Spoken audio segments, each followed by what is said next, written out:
your ability to provide sense gratification is minimized, then your value is automatically minimized. So we can see that even an old man, even if he's lost his beauty, bereft of his beauty, but if he has wealth, he still has value. He can get what he likes. He can get young women. He can still get his sense gratification that way. But women, in a materialistic society, then a lot of the values placed on the physical beauty, and as time takes that away, then people become less and less interested in them, particularly the men.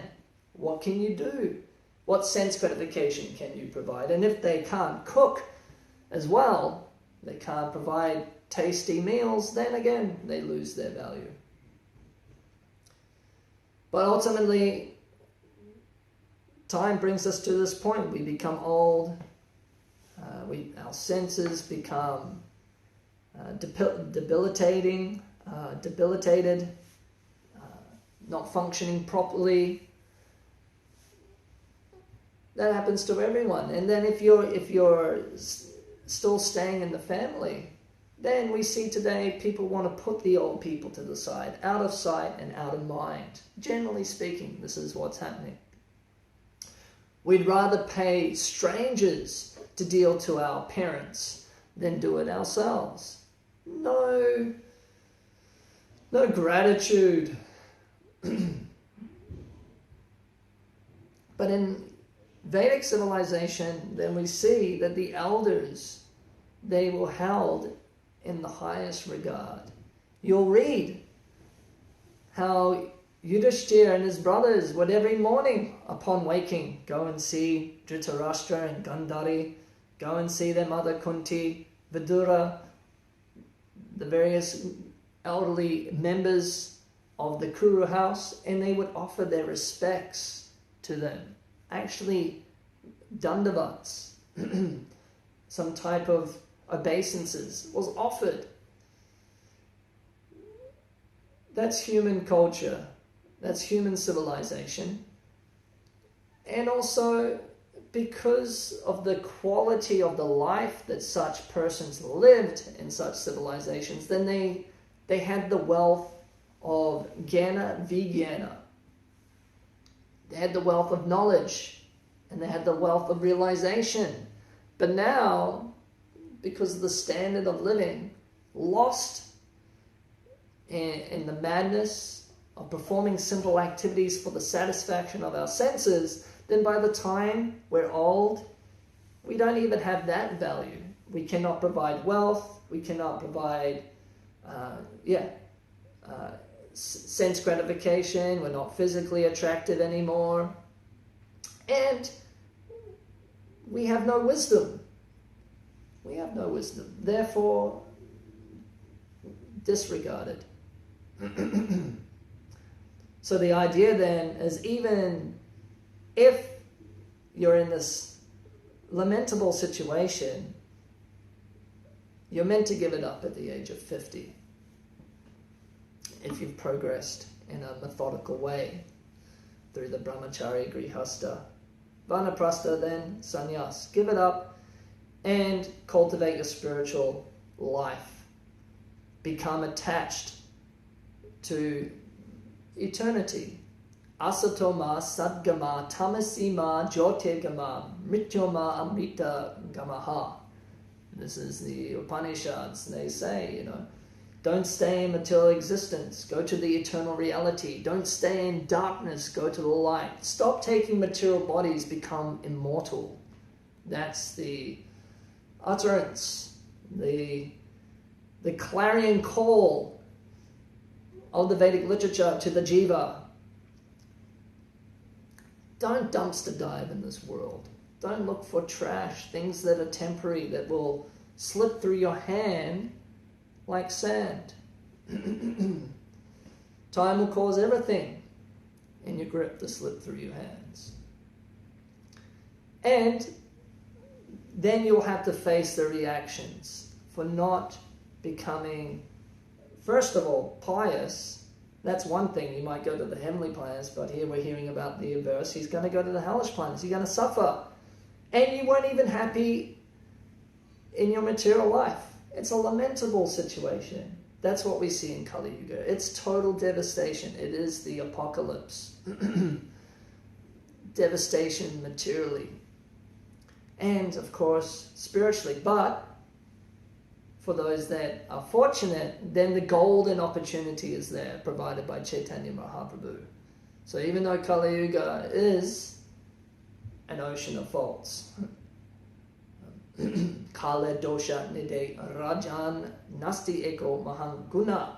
But there is one good quality to the age, and that's simply by chanting the Hare Krishna Mahamantra. One can become freed from material bondage and be promoted to the transcendental kingdom. And that is facilitated by Chaitanya Mahaprabhu. Golokera Premadana Harinama Sankirtana. He has imported the holy names from Goloka.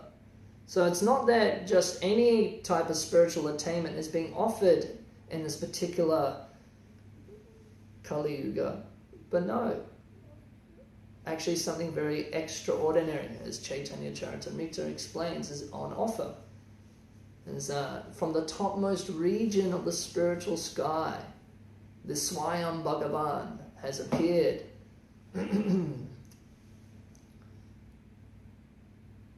Taking on the complexion and the bhava, Radha bhava, he's appeared as Chaitanya Mahaprabhu. It's Radha Krishna combined. And he's giving us the opportunity to attain to the most exquisite place in all of existence, Goloka Vrindavan Dham, which will give the highest Atma Santushti. So everything in the spiritual sky is Atma Santushti, satisfying for the soul. But we are very fortunate to have an opportunity to chant the Hare Krishna Mahamantra, which is a very, even though openly proclaimed and widely distributed, it is highly confidential mantra. I don't know if anyone saw His Holiness Devamrita Swami's class on Radhastami this year, which you can find online. You can find it on Facebook at the Devamrita Swami Well Wishers page. But in there he describes something very interesting. He relays the commentary or explanation of Jiva Goswami of the Hare Krishna Mahamantra. There's a lot in the Hare Krishna Mahamantra as realized by these foremost devotees like Jiva Goswami.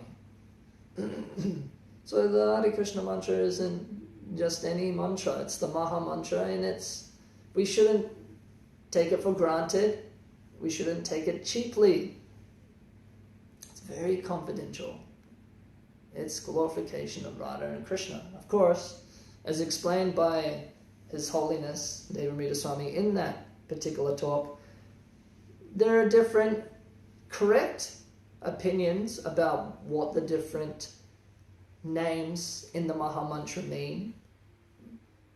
But for those that are realized and immersed in Vraja Bhakti, in that Goloka Vrindavan Dham, then the Hare Krishna Maha Mantra is actually giving you association with Radha and Krishna. So for instance, the Rama, some people say it can mean Parashuram, it can mean Balaram, but for instance, quoting Bhaktisiddhanta Saraswati Thakur, Prabhupada, then it's described that the Rama is Radha Ramana.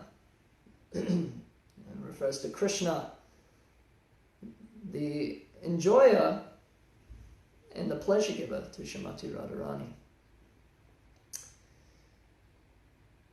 So those were some thoughts on this particular set of verses in this purport by Srila Prabhupada. Human life is certainly meant for making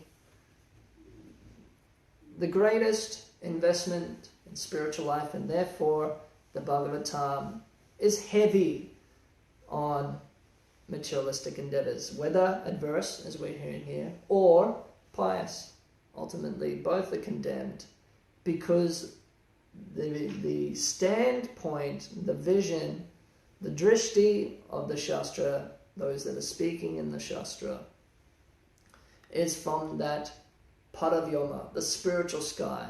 So they know the ultimate potential and what the living entity is actually meant for.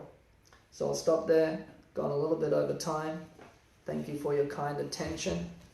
Granthara Srimad Bhagavatam ki jai, Srila Prabhupada ki jai, Gaura Bhakta Vrinda ki jai, Nitai Gaura Premanandi.